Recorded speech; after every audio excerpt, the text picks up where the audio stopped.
এখন আমরা পশ্চিমবঙ্গের ফিজিওগ্রাফিক ডিভিশন এই সম্পর্কে আলোচনা করব। বিশেষ করে বিভিন্ন কম্পিটিটিভ পরীক্ষা বা অনার্সের বা এমএদের জন্য এটা খুব গুরুত্বপূর্ণ একটা পার্ট।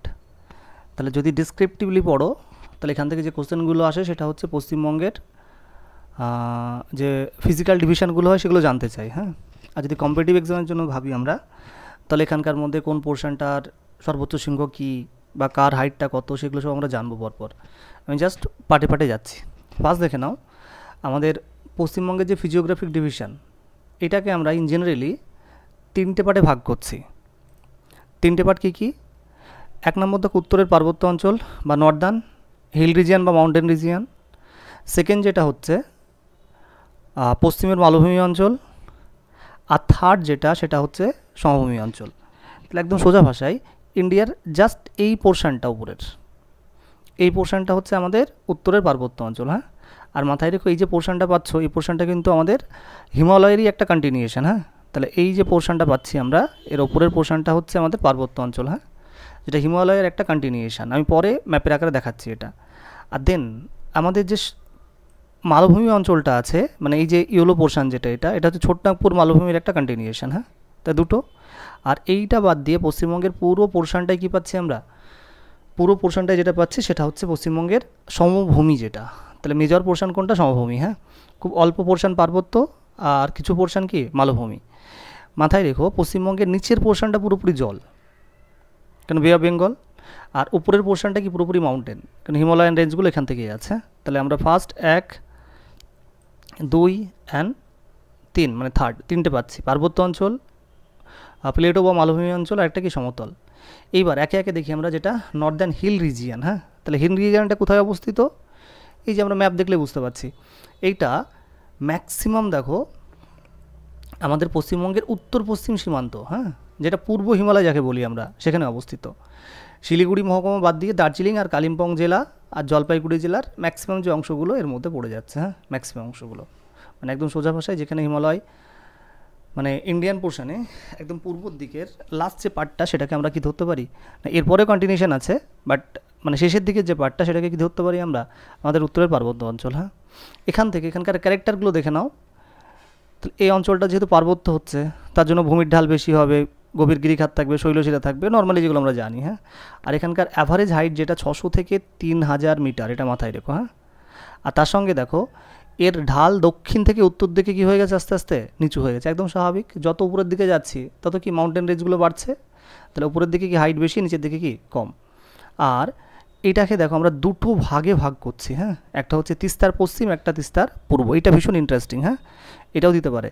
তাহলে ভার্টিক্যালি মাথায় রেখো আমাদের উত্তরের পার্বত্য অঞ্চলকে তিস্তা রিভার, এই যে লাইনটা পাচ্ছ হ্যাঁ ব্লু কালারে, এইটা হচ্ছে আমাদের তিস্তা রিভার। তিস্তা রিভার আমাদের পশ্চিমবঙ্গকে দেখো একদম ভার্টিক্যালি পুরো দুটো পার্টে ভাগ করে দিচ্ছে। হ্যাঁ, এই যে পোর্শনটা পাচ্ছি এই পোর্শনটা হচ্ছে তিস্তার ওয়েস্টার্ন পার্ট। হ্যাঁ, আর এইটা হচ্ছে ইস্টার্ন পার্ট। এখান থেকে কোশ্চেন হতে পারে তিস্তার ওয়েস্টার্ন পার্টের মানে কি বলবো, এখানকার রাফনেস বলতে পারো বা হাইট অনেক বেশি। হ্যাঁ, কিন্তু ইস্টার্ন পার্টটা কিন্তু অতটা না। আমরা বলি না পশ্চিমবঙ্গের সর্বোচ্চ শৃঙ্গ বা হাইস্ট পিক, সেটাও কিন্তু আমরা কোথায় পাবো? সেটাও কিন্তু আমরা ওয়েস্টার্ন পার্টেই পাবো। হ্যাঁ, ইস্টার্ন পার্টে না। তাহলে ফার্স্ট দেখো ওয়েস্টার্ন পার্ট যেটা তিস্তার পশ্চিম দিকে যে পার্বত্য অঞ্চল সেটাকে আমরা বলছি সেটা মূলত দেখো দার্জিলিং হিমালয়ের সব থেকে উঁচু অংশ। হ্যাঁ, তাহলে আমাদের পশ্চিমবঙ্গের সব থেকে উঁচু অংশ কোনটা? এই পার্টটা। এইবার এখান থেকে দেখে নাও এই অঞ্চলটা, আমি আরেকটা প্যারালালি ছবি দিয়ে দেখাই তোমাদের সুবিধা হবে। এই যে এটা দেখো তোমার সিঙ্গালীলা শৈলশিরা, এখান থেকে দেখো পুরো যে দার্জিলিং সীমান্ত উত্তর দক্ষিণ বরাবর পশ্চিমবঙ্গকে নেপাল থেকে কি করেছে? বিচ্ছিন্ন করেছে। হ্যাঁ, তাহলে আমরা সিঙ্গালীলা যে শৈলশিরা এটা দুটো পার্টে আমাদেরকে ডিভাইড করছে। একটা হচ্ছে এই পার্টটা হচ্ছে নেপাল, মানে ঠিক এই জায়গাটাই। হ্যাঁ, এই পার্টটা নেপাল, এই পার্টটা কি আমাদের পশ্চিমবঙ্গ। দেন দেখো এখানকার গুরুত্বপূর্ণ যে পর্বত শৃঙ্গগুলো পাবে সেগুলো কোনটা? ফালুট, সান্তাকুফু, টাংলু আর সবরগ্রাম। হ্যাঁ, এটা মাথায় রেখো, বারবারই বলছি এখানকার যেগুলো আছে সেগুলো কোনগুলো? ফালুট, সান্তাকুফু, টাংলু আর সবরগ্রাম। এদের মধ্যে হাইটটা দেখো সান্তাকুফুর হাইট সব থেকে বেশি 3630, আর এটা কিন্তু আমাদের পশ্চিমবঙ্গের হাইয়েস্ট পিক, মাথায় রেখো। হ্যাঁ, বলা আছে দেখো সান্তাকুফু হলো পশ্চিমবঙ্গের সর্বোচ্চ শৃঙ্গ, পরীক্ষায় আসে এটা। আর কি কি পশ্চিম দিকে আছে? সান্তাকুফু, ফালুট, টাংলু আর সবরগ্রাম। হ্যাঁ, এটা মাথায় রাখবে এইভাবে, সবরগ্রাম একটা গ্রাম। হ্যাঁ, এই গ্রামে টাকলু ফালতু লোকেরা থাকে, মনে রাখার একটা শর্টকাট ট্রিক্স। সবরগ্রাম হচ্ছে একটা গ্রাম যেখানে টাকলু মিন্স, আমি কি বললাম, টাকলু ফালতু লোকেরা থাকে। হ্যাঁ, তাহলে টাকলু মিন্স কি টাংলু, আর ফালুট মিন্স কি ফালতু। তাহলে এই তিনটে পরপর মাথায় রেখো। তাহলে সব থেকে হাই স্কেল সেটা হচ্ছে তোমার সান্তাকুফু 3630 মিটার। হ্যাঁ, দেন তোমার কি চলে আসছে সেটা হচ্ছে সবরগ্রাম 3543, দেন ফালুট, আর দেন টাংলু। হ্যাঁ, তাহলে এই কথাগুলো মাথায় রেখো। এগুলো পুরোটাই কি ওয়েস্টার্ন পার্টে আমরা পাচ্ছি। হ্যাঁ, ওয়েস্টার্ন পার্টে আমরা পাচ্ছি। তাহলে এটা ওয়েস্টার্ন পার্টটা গেল। সেকেন্ড চলো ইস্টার্ন পার্ট, মানে এইটা।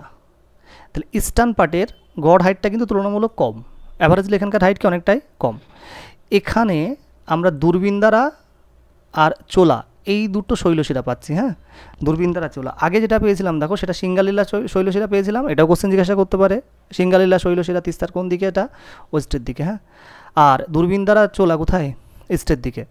দূরবিন্দারা ঋষিলা এখানকার সর্বোচ্চ সিংহ, জিনিসগুলো গুলিয়ে ফেলবে না। হ্যাঁ, আমাদের পুরো পশ্চিমবঙ্গের সর্বোচ্চকে সেটা হচ্ছে সান্তাকুফু। এইবার ওয়েস্টার্নেরও কী হয়ে যাচ্ছে সান্তাকুফু, আর ইস্টের যেটা যদিও এ ধরনের কোশ্চেন দেবে না আশা করি। হ্যাঁ, সেটা কোনটা? সেটা হচ্ছে ঋষিলা। হ্যাঁ, আর এছাড়াও দেখো দূরবিন্দারা শৈলশিরা এবং কালিম্পং এখানে পাচ্ছ। হ্যাঁ, আর আলিপুরদুয়ার জেলার একেবারে উত্তরে এই যে বক্সি জয়ন্তী যে তোমার পাহাড়, যেগুলো শিবালিকের একটা ছোট্ট অংশ এখানে বলতে পারো। হ্যাঁ, আর বক্সা পাহাড়ের সর্বোচ্চ শৃঙ্গ শাকচুলি মাথায় রেখো। হ্যাঁ, সেগুলো সব কোন পার্টে? ইস্টার্ন পার্টে আমরা পাচ্ছি। হ্যাঁ, তাহলে এই দুটো পেয়ে গেলাম। তাহলে উত্তরের পার্বত্য অঞ্চলে দুটো পার্ট, একটা তিস্তার ওয়েস্টে, একটা তিস্তার কি ইস্টে। তাহলে আশা করি এটা নিয়ে সমস্যা নেই। সেকেন্ড চলে এসো, সেটা হচ্ছে পশ্চিমবঙ্গের মালভূমি বা প্লেটো রিজিয়ান, যেটা এই যে ইয়েলো পোর্শন যেটা পাচ্ছ সেটা কি পুরোপুরি মালভূমি। হ্যাঁ, এটা ছোটনাগপুর মালভূমির কন্টিনিউশন। এবার যদি আমরা ম্যাপটাকে মাথায় রাখি, হ্যাঁ, পুরুলিয়া, বাঁকুড়া, বীরভূমের কিছু অংশ, হ্যাঁ, এই যে পার্টগুলো, এই পার্টগুলো নিয়ে কি আসছে? পশ্চিমবঙ্গের মালভূমিটা আসছে। হ্যাঁ, এখানে দেখো অবস্থান দেওয়া আছে, এই যে পুরুলিয়া, ঝাড়গ্রাম, পশ্চিম বর্ধমান, মেদিনীপুর, বীরভূম, বাঁকুড়ার কিছু অংশ যেটা পশ্চিমের অংশ। হ্যাঁ, এই পার্টটা নিয়ে কী পাচ্ছ তোমরা? সেটা হচ্ছে পশ্চিমবঙ্গের মালভূমি পাচ্ছি। হ্যাঁ, আমি আলাদা করে ডিটেল একটা ম্যাপ দিয়ে দিয়েছি, এই যে কোন কোন জায়গাগুলো পাচ্ছ দেখো। আমরা দেখো এই যে তোমার পুরুলিয়া পাচ্ছি, তার সঙ্গে দেখো বর্ধমানের এটা পাচ্ছি। হ্যাঁ, আর অন্যান্য যে তোমার রাজ্যগুলো পড়ছে এর মধ্যে সেটা পুরোটাই কি এখানে দেওয়া আছে। হ্যাঁ, এইবার আমাদের যেটা করতে হবে সেটা এখানকার ইন্টারেস্টিং জিনিস জানো, এই যে আমাদের পশ্চিমবঙ্গে কিন্তু আর তুমি সেরকম পর্বত পাবে না। তাহলে পাহাড় কোনটা? উত্তরে। আর এই জায়গাটাই মালভূমি যেটা পাচ্ছ। এই পুরো গ্রিন পার্ট যেটা, এখানে কোনো ধরনের কিন্তু সেই অর্থে পর্বত নেই। এইবার একটা কোশ্চেন আসে, পশ্চিমবঙ্গের দক্ষিণের সর্বোচ্চ শৃঙ্গ কোনটা? খুব ভালো করে শোনো। তাহলে নর্থ, পুরো টোটাল পশ্চিমবঙ্গের সান্তাকুফু, এটা তো দক্ষিণ দিকে বা ওয়েস্টের দিকে। হ্যাঁ, দক্ষিণের দেখো সর্বোচ্চ শৃঙ্গ যেটা হচ্ছে গোর্গাবুরু। হাইটটা কত? 677 মিটার। কিন্তু মাথায় রেখো এখন কিন্তু গোর্গাবুরু না, চেমতাবুরু। হ্যাঁ, কিন্তু যদিও বইগুলোতে ম্যাক্সিমাম সব বইতে গোর্গাবুরু দেওয়া আছে, কিন্তু পরীক্ষার কোশ্চেনে যদি অপশান দেখো গোর্গাবুরু, চেমতাবুরু, তাহলে কিন্তু চেমতাবুরুকেই করবে। হ্যাঁ, এটাও পুরুলিয়াতেই অবস্থিত। হ্যাঁ, আর তার সাথে মাথায় রেখো অযোধ্যা পাহাড়েই। আর চেমতাবুরুর হাইটটা গোর্গাবুরুর থেকেও কিন্তু বেশি, কিন্তু বইগুলোতে সব গোর্গাবুরুই লেখা আছে। হ্যাঁ, এটা মাথায় রেখো। তাহলে দেখো বৈশিষ্ট্যগুলো কোনটা? ছোটনাগপুর মালভূমির অংশ। আর ছোটনাগপুর মালভূমি কাদ দ্বারা গঠিত? গ্রানাইট আর নিস। তাহলে এটা বুঝতে পারছো। আর এর ঢাল পশ্চিম থেকে কি পূর্ব দিকে যাবে, একদম স্বাভাবিক, কারণ আমি এই ম্যাপটা দিয়ে দেখাচ্ছি। এইদিকে তো তোমার মালভূমি, এইদিকে তো সমতল, তাহলে এটা ওয়েস্ট, এটা কি ইস্ট। তাহলে ঢালটা কোন দিক থেকে কোন দিকে হবে? পশ্চিম থেকে পূর্ব দিকেই হবে। আর তার সঙ্গে দেখো এখানকার গড় উচ্চতা অনেকটাই কম, এটা কিন্তু গড় অ্যাভারেজ। হ্যাঁ, 150 থেকে কত? 200 মিটার। আর তার সঙ্গে দেখবে এই অঞ্চলে কিছু কিছু ক্ষয়প্রাপ্ত আমরা সমপ্রায় ভূমি পাবো, যাকে পেনি প্লেন বলি। হ্যাঁ, আর এখানে আমরা কী পাবো? মোনাডোনাক পাবো। হ্যাঁ, এগুলো সব আমরা ডেভিস যখন পড়েছি তখন পড়ে এসছে এগুলো। হ্যাঁ, এইবার এখানকার কয়েকটা গুরুত্বপূর্ণ পাহাড়ের নামগুলো দেখে নাও। যেমন পুরুলিয়া জেলায় কোনগুলো পাচ্ছ? অযোধ্যা পাচ্ছ, বাঘমুন্ডি পাচ্ছ, পাঞ্চেত। হ্যাঁ, বাঁকুড়ায় বিহারীনাথ পাচ্ছ, শুশুনিয়া পাচ্ছ। ঝাড়গ্রামে কী পাচ্ছ? বেলপাহাড়ি, ঠাকুরানি। আর বীরভূমে মামা ভাগ্নেশী, ছোটোবেলা থেকে পড়ে আসছে আমরা, আর মথুরাখালী যেগুলো। হ্যাঁ, তাহলে এইগুলো মাথায় রাখতে পারো, এখান থেকেও কোশ্চেন হতে পারে। আর ডেসক্রিপ্টিভ তোমাকে লাগছেই। আর বারবারই বলছি আমাদের মালভূমি অঞ্চলের দক্ষিণ বা পশ্চিমের সর্বোচ্চ শৃঙ্গের নাম গোর্গাবুরু বইতে আছে, কিন্তু এখন চেমতাবুরু। হ্যাঁ, বারবার বলছি এটা মাথায় রেখো। তাহলে আমার এই পার্টটাও গেল। এইবার সবথেকে ইন্টারেস্টিং পার্ট সেটা হচ্ছে আমার সমভূমি, যেটা এই পার্টটা পশ্চিমবঙ্গের ম্যাক্সিমাম পোর্শন, যেটা হিউজ পোর্শনটা দেখো, সেটা হচ্ছে সমভূমিটা। এইটাকে আমরা একদম ঠান্ডা মাথায় আস্তে আস্তে ছবি দিয়ে বুঝি। এই ছবিটা দেখো, দুটো হোয়াইট করা আছে, এইটা মানে এটা পার্বত্য অঞ্চল, এইটা মালভূমি চলে গেল। হ্যাঁ, বাদ বাকি যে পোর্শনটা পড়ে আছে এটাকে কি বলছি আমরা? সমভূমি। এই সমভূমিটাকে দেখো আমরা কটা ভাগে ভাগ করছি, সেগুলো আমরা পরপর পরপর পড়বো বা সেগুলোকে পরপর পরপর আমরা জানবো। ফার্স্ট দেখো তরাই ডুয়ার্স, মেনলি 5টা, বা তুমি আরেকটা সুন্দরবন উপকূলটাকে ভাগ করলে 6টা। হ্যাঁ, উত্তরে সমভূমি, রাঢ়, বদ্বীপ অঞ্চল, উপকূলীয় সমভূমি আর সুন্দরবন। হ্যাঁ, এই দুটোকে একসাথেও করতে পারো বা আলাদাও করতে পারো। তাহলে কটা ভাগে ভাগ পাচ্ছি আমরা? 5 থেকে 6টা। তরাই ডুয়ার্স, উত্তরের সমভূমি, রাঢ়, বদ্বীপ অঞ্চল, উপকূলীয় সমভূমি আর সুন্দরবন। এই ছবিতে দেখো আমরা কিন্তু পার্বত্য অঞ্চল পড়ে ফেলেছি আগে। হ্যাঁ, অথবা এটা এখানে না লিখলেও পারো। এই যে উপরে প্রথম যেটা আছে তরাই আর ডুয়ার্স, এই যে পোর্শনটা, এই পোর্শনটাকে কী বলবো? তরাই ডুয়ার্স। হ্যাঁ, উত্তরের সমভূমি কোনটা? এই যে পোর্শনটা পাচ্ছ পিঙ্ক কালারে সেইটা। হ্যাঁ, সেমভাবে আমরা পরপর পরপর একে একে পড়ে পড়ে যাই। দেখো তাহলে এই পোর্শনে কে পড়ছে? এই জেলাগুলো বাদ দিয়ে যা পাচ্ছ অবস্থান। হ্যাঁ, তাহলে আমাদের দেখো সেই দিনাজপুর থেকে মালদা, মুর্শিদাবাদ, নদিয়া, হ্যাঁ, হাওড়া, হুগলি, কলকাতা পুরোটাই কার মধ্যে পড়ছে? এর মধ্যে পড়ছে। আর এখানকার উচ্চতা কিন্তু গড় অনেকটাই কম, সেটা কত? 3 থেকে 4 মিটার। এইবার আমরা একে একে এইগুলোকে পড়ে ফেলি। ফার্স্ট তরাই ডুয়ার্স কোনটা? এই যে দার্জিলিং জেলার শিলিগুড়ি আর জলপাইগুড়ি জেলার তোমার দেখো অধিকাংশ অংশ এবং আলিপুরদুয়ার জেলা, এইটা নিয়ে কে গঠিত হচ্ছে? তরাই আর ডুয়ার্স। মানে এই যে পার্টটা পাচ্ছ, এই পার্টটা তোমার ম্যাক্সিমাম পার্টটাই কি? তরাই আর ডুয়ার্স। তার সঙ্গে দেখো এটা পর্বতের পাদদেশ, যার জন্য একে পিডমন্ট সমভূমি বলা হয়। যেহেতু এটা পর্বতের একদম পুরো নিচের দিকে, তার জন্য কী বলি আমরা? পিডমন্ট। দেখবো অনেক সময় আমরা যখন নর্থের দিকে ঘুরতে যাই বারবার বলি না ডুয়ার্সে যাচ্ছি। ডুয়ার্স মিন্স দেখবে যে তোমার জলপাইগুড়ি ফলপাইগুড়ি জায়গাগুলোকে আমরা বুঝি। আর এখান থেকে উপরের দিকে উঠে গেলেই কি সেটা দার্জিলিং, বা ওই দিকে গেলে তোমার সিকিম। হ্যাঁ, তাহলে এই জিনিসটা মাথায় রেখো। এখানকার গড় উচ্চতা কত? 75 থেকে 150 মিটার। এটা কিন্তু পুরো সমতলের না, এটা কিন্তু তরাই ডুয়ার্সের। হ্যাঁ, আর এখানে কী কী পাচ্ছ দেখো? ওই যে নদী বাহিত নুড়ি, বালি, কাকড়, এগুলো সব পাচ্ছ। হ্যাঁ, আর তার সঙ্গে সারা বছর এখানে কিন্তু বৃষ্টি হয়, যার জন্য এই অঞ্চলটা স্যাঁতসেঁতে। আর তার সঙ্গে দেখো এখানে প্রচুর পরিমাণে জঙ্গলের সৃষ্টি হয়েছে। আমরা জানি আমাদের ইন্ডিয়াতে যে বৃষ্টিপাতগুলো হয় শৈলক্ষে বৃষ্টিপাত, এটা মাথায় রেখো। হ্যাঁ, আর যার জন্যই দেখো তরাই শব্দের অর্থ কি? স্যাঁতসেঁতে একটা। হ্যাঁ, আর এই ডুয়ার্স কথাটা হচ্ছে দরজা, মানে ওপরের ওঠার যে দরজা সেটা কোনটা? ডুয়ার্স। তাহলে এটাও মাথায় রেখো। তাহলে আমাদের একটা গেল কোনটা? এই পার্টটা। সেকেন্ড পার্টটা দেখো, সেটা হচ্ছে উত্তরের সমভূমি বা উত্তরবঙ্গের সমভূমি। মাথায় রাখার জন্য সবথেকে বেস্ট উত্তরবঙ্গ। আমরা উত্তরবঙ্গ দক্ষিণবঙ্গ বলি না, তাহলে উত্তরবঙ্গ বলতে কোনটা বুঝি? জলপাইগুড়ি, কোচবিহার আর দিনাজপুর, মালদার কিছু অংশ। হ্যাঁ, এই পার্টটাকে নিয়ে কী বলছি আমরা? উত্তরবঙ্গের সমভূমি। মানে এই যে পার্টটা পাচ্ছ পুরো, হ্যাঁ, এই পার্টটাকে কী বলছি আমরা? উত্তরবঙ্গের সমভূমি। হ্যাঁ, তাহলে এর মধ্যে আমরা কী কী পাচ্ছি একবার দেখে নিই। দেখো তাহলে এই অঞ্চলটার হাইট আরও কম হবে। আর প্রাচীনকালে এই অঞ্চলটা জলভূমি বা হ্রদ ছিল। আস্তে আস্তে দেখো তোমার বিভিন্ন নদীবাহিত পলিফলি এসে কী হয়েছে? এটা ভরাট হয়েছে। এটাকে আবার 3 ভাগে ভাগ করব: তাল, বরেন্দ্রী আর দিয়ারা। তাল কোনটা? সমগ্র কোচবিহার জেলা, জলপাইগুড়ি জেলার অংশ আর মালদা জেলার কালিন্দী নদীর উত্তর আর মহানন্দা নদীর তোমার পশ্চিম পাড় যেটা, হ্যাঁ, সেটাকে কী বলছে আমরা? তাল। বরেন্দ্রী কোনটা? দক্ষিণ দিনাজপুর আর মালদা জেলার পূর্ব অংশ। একটু বুঝে নাও এটা। হ্যাঁ, ধরো এই যে মালদা জেলা। হ্যাঁ, তাহলে মালদা জেলার পশ্চিমের পাটটাকে, মানে পশ্চিম মানে কোনটা? এই পাটটা। এই পাটটাকে কার মধ্যে পাচ্ছ? এই পাটটা হচ্ছে তালে। আর পূর্বের পাটটাকে কার মধ্যে পাচ্ছ?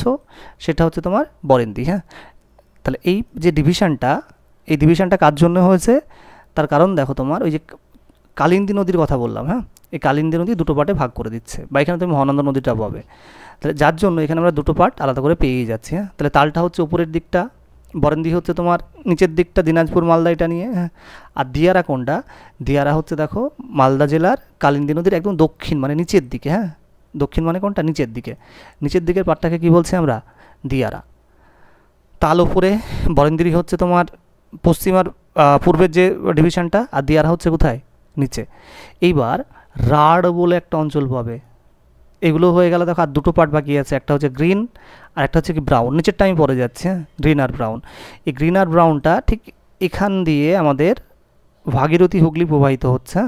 তার উপর বেস করে পার্টিশনটা করা হয়েছে। দেখো যেটা পশ্চিমবঙ্গের দক্ষিণের বদ্বীপের, এবং দেখো মালভূমির মধ্যবর্তী যে অংশটা। হ্যাঁ, আর যেটা মূলত দেখো পশ্চিম মেদিনীপুরের পূর্বাংশ নিয়ে গঠিত, তাকে কী বলছি আমরা? রাঢ়। মানে এই যে পোর্শনটা, এই পোর্শনটাকে কী বলছি আমরা? যে রাঢ়। এখানকার গড় উচ্চতা 50 থেকে কত? 100। আর এই জায়গাটাই দেখো, এই জায়গাটায় বিশেষ করে আমরা ল্যাটেরাইট জাতীয় লাল মাটি বেশি পাবো। হ্যাঁ, ওই যে মেদিনীপুরের গনগনি বা এইগুলো তোমার এই ল্যাটেরাইট মাটির জন্য কি অনেকটাই ফেমাস। হ্যাঁ, আর তার সঙ্গে দেখো এই বদ্বীপ সমভূমি যেটা, এটা কিন্তু পরীক্ষায় আসে। হ্যাঁ, বদ্বীপ কোনটা? অ্যাকচুয়ালি এই যে পাটটা পাচ্ছ মুর্শিদাবাদ থেকে নিচের পাটটা, হ্যাঁ, এই পুরো পাটটাকে বদ্বীপ বলা হয়। এটা খুব ভালো করে বুঝবে। হ্যাঁ, আমরা বলি না বদ্বীপ একদম নদীর শেষ প্রান্তে গিয়ে তৈরি হয়। হ্যাঁ, অ্যাকচুয়ালি আমরা লোয়ার গঙ্গা বলতে তো এটাকেই বুঝি। তাহলে মুর্শিদাবাদ থেকে শুরু করে একদম সাউথ চব্বিশ পরগনা, এই পুরো পাটটাই কিন্তু বদ্বীপের মধ্যে। এবার কোনটা কোন বদ্বীপ সেগুলো পড়বো। আর এগুলোর মধ্যে কে কে আছে দেখো, যে মুর্শিদাবাদ, নদিয়া, হুগলি, হাওড়া, উত্তর দক্ষিণ চব্বিশ পরগনা, মানে পরপরই যে মুর্শিদাবাদ, নদিয়া। হ্যাঁ, এবার পরপর পরপর চলে এসো, এই জেলাগুলো সব কার মধ্যে পড়ছে? এর মধ্যে পড়ছে। এখানে দেখো আমরা এই বদ্বীপগুলোকে অধ্যাপক কে বাগচি 3 ভাগে ভাগ করেছে। অনেক পরীক্ষায় এটা আসে। হ্যাঁ, একটা মৃতপ্রায়, একটা পরিণত, একটা সক্রিয়। হ্যাঁ, এটা মনে রাখা সব থেকে ইজিয়েস্ট উপায়, যেটা একদম সাউথেস্ট পার্ট। হ্যাঁ, মানে সাউথ চব্বিশ পরগনা, মেদিনীপুর এই জায়গাগুলো, এই জায়গাটায় দেখো নদীগুলো পতিত হচ্ছে, মানে এখানকার ডেল্টা ফরমেশন প্রতিনিয়ত চলছে। এটা কী হবে? সক্রিয়। একদম উপরের পার্টটা যেটা মুর্শিদাবাদ বা এই সাইডগুলো, এটা একদম উপরে, এইটাকে কি বলবো আমরা? মৃত। আর পরিণত কোনগুলো? ঠিক মিডলের পোর্শনটা। হ্যাঁ, তো 3টে ভাগে ভাগ করছি। মৃতপ্রায় দেখো একটু আগে বললাম, সেটা কোনটা? নদিয়া, মুর্শিদাবাদ বা চব্বিশ পরগনার একদম উপরের পার্টটা। হ্যাঁ, এইটাকে কি বলছি আমরা? মৃতপ্রায়। আর এই অঞ্চলকে অনেকে বাগড়ি বলে। হ্যাঁ, একটু তোমাদের বুঝিয়ে বলি, এইটাকে যেমন রাড বলছি, ব্রাউনটাকে, গ্রিনটাকে অনেকে কী বলে? বাগড়ি বলে। হ্যাঁ, ওটা মাথায় রেখো। তাহলে আমরা মৃতপ্রায় পেলাম। সক্রিয়টা বলে দিই, সক্রিয় হচ্ছে একদম মানে সাউথেস্ট পার্ট যেটা। হ্যাঁ, মানে মোটামুটি দক্ষিণ চব্বিশ পরগনা, সুন্দরবন যে অঞ্চলটা, সেটা হচ্ছে কি সক্রিয়। যেমন তোমার এই সাগরদ্বীপ বা এই যে পূর্বাশা, নোয়াচর, বা ধরো এইদিকে মৌসুনি আইল্যান্ড যেগুলো। হ্যাঁ, তাহলে এই জায়গাগুলো সব কার মধ্যে পড়ে? এর মধ্যে পড়ে। আর বাদ বাকি যে পোর্শনটা পাচ্ছ মিডিলে, সেটাকে কি বলছি আমরা? পরিণত। এবার দেখো সুন্দরবনের যে কর্দমাক্ত নিচু জলাভূমিকে আমরা বাদা বলি। হ্যাঁ, আর চাষবাসের জন্য উপযুক্ত এটাকে কি বলি আমরা? আবাদ। জিনিসটা এভাবে পড়বে, বাদ দেওয়া বলি না, তা যেখানে চাষবাস হয় না মানে বাদ দিচ্ছি বাদা। আর আমরা চাষ আবাদ বলি, দেখবে। হ্যাঁ, ওখান থেকে আবাদ, তাই যেখানে চাষ হচ্ছে তাকে কি বলছি আমরা? আবাদ। তাহলে আমাদের কটা হয়ে গেল? তরাই ডুয়ার্স হয়ে গেল, উত্তরের সমভূমি হয়ে গেল, রাঢ় হয়ে গেল, তার সঙ্গে দেখো আমাদের যেটা বদ্বীপ সমভূমি সেটাও কিন্তু হয়ে গেল। হ্যাঁ, আর দুটো উপকূলীয় সমভূমি আর একটা কি সুন্দর বন। উপকূলীয় সমভূমি যেটা, এবার দেখে নাও, অ্যাকচুয়ালি উপকূল যেটা পূর্ব মেদিনীপুরের হলদি নদী থেকে শুরু করে উড়িষ্যা, যারা দীঘা গিয়েছো দেখবে, আমরা দীঘা যখন যাই ওই যে পূর্ব মেদিনীপুরে, ওখান থেকে তো উড়িষ্যার বর্ডার হেঁটে হেঁটে যায় না? তাহলে এটাকে কি বলছে? উপকূলীয় সমভূমি। এই যে ইয়েলো পোর্শনটা পাচ্ছ একদম নিচে, এই পোর্শনটা, এটাকে কি বলবো? আমরা উপকূলীয় সমভূমি। কারণ এখানে দেখবে সি বিচ ফিবিচগুলো তোমার বেশি ডেভেলপড হয়েছে। আমাদের পশ্চিমবঙ্গের সাউথার্ন পার্টটা পুরোটাই তো বে অফ বেঙ্গলকে শেয়ার করছে, কিন্তু প্রত্যেকটা জায়গা তো আর দীঘার মতো হয়নি। তার কারণ দেখো এখানের উপকূলীয় সমভূমিটা কি সবথেকে বেস্ট বা বেটার। এই অঞ্চলটা দেখো উত্তর দক্ষিণে প্রায় 5 থেকে 10 কিলোমিটার কি চওড়া, আর 50 কিলোমিটার লম্বা। আর তার সঙ্গে সঙ্গে দেখো এখানে প্রচুর পরিমাণে পর্যটন যে তোমার এগুলো সেগুলো গড়ে উঠেছে। কোথাও কোথাও তুমি বালিয়াড়ি পাবে, যেটা নর্মাল বৈশিষ্ট্য। হ্যাঁ, বা সমুদ্রের আঘাতে দেখো দীঘা অঞ্চলে অনেক সময় কী হয়েছে? পলি সঞ্চয় তোমার তৈরি হয়েছে, যার ফলে যে জুনপুট বলে একটা নতুন তটভূমি সেটাও কী হয়েছে? সৃষ্টি হয়েছে। আর একদম ফাইনাল যেটা, সেটা হচ্ছে কি সুন্দরবন। এই যে গ্রিন পোর্শনটা পাচ্ছ, তাহলে এই দক্ষিণ চব্বিশ পরগনার ম্যাক্সিমাম সাউথের পার্ট যেটা, সেটা কার মধ্যে পড়ছে? এর মধ্যে পড়ছে। হ্যাঁ, তাহলে এখানে সমুদ্রের নোনা জলের জন্য দেখবে তোমার ম্যানগ্রোভ জাতীয় যে গাছগুলো, সেগুলো কী হয়? বেশি করে জন্মায়। হ্যাঁ, আর এখানকার হাইট যেহেতু একদম সমুদ্রের ধারে, সেটা 3-4 বা তারও কম হয়। হ্যাঁ, তারও কম হয়। তাহলে এই হচ্ছে টোটাল পশ্চিমবঙ্গের ফিজিওগ্রাফিক ডিভিশন। আমি একবার লাস্ট রিমাইন্ড করে দিচ্ছি, চোখ বুলিয়ে দিচ্ছি, জিনিসটা একদমই সোজা। 3টে পার্টে ভাগ করলাম, উত্তরের পার্বত্য ব্রাউন পোর্শনটা, পশ্চিমের মালভূমি ইয়েলো পোর্শনটা, বাদবাকি যে পোর্শনটা আছে সেটা কি সমভূমি অঞ্চল। হ্যাঁ, এইবার উত্তরের পার্বত্য অঞ্চলকে এবার দুটো পার্টে ভাগ করলাম, কার জন্য? তিস্তাকে দিয়ে। হ্যাঁ, তিস্তার পশ্চিম আর তিস্তার পূর্বে। তিস্তার পশ্চিমে কোনটা পেলে? সিঙ্গালীলা, মাথায় রেখো, সিঙ্গালীলা শৈলশিরা। হ্যাঁ, এর মধ্যে সবথেকে উঁচু কাকে পেলে? সান্দাকফু। আর এটাই কিন্তু আমাদের পশ্চিমবঙ্গের সবথেকে হাইয়েস্ট পিক, এটা মাথায় রেখো। হ্যাঁ, আর পূর্বে যেগুলো পেলাম সেগুলো কোনগুলো পেলাম? সেগুলো হচ্ছে তোমার যে দূরবীনদালা, ঋষিলা, এই সব সমস্ত এগুলো পেলাম। হ্যাঁ, আর এরপর মালভূমিতে এলাম। মালভূমির মধ্যে কোন পার্টটা? এই যে ওয়েস্টের যে জেলাগুলো, হ্যাঁ, মানে ছোটনাগপুর মালভূমির কন্টিনিউশন, সেগুলো পেলাম। হ্যাঁ, আর লাস্ট চলে এলাম কোনটা? সেটা হচ্ছে তোমার আমাদের সমতলের মধ্যে। হ্যাঁ, তরাই ডুয়ার্স, উত্তরের সমভূমি, রাঢ়, বদ্বীপ, তার সঙ্গে উপকূল, আর লাস্ট কোনটা পড়লাম, সমুদ্র পড়লাম। হ্যাঁ, তাহলে একদমই ইজি জিনিস, দু চারবার বারবার রিপিট করে দেখো, তাহলে আশা করি হয়ে যাবে।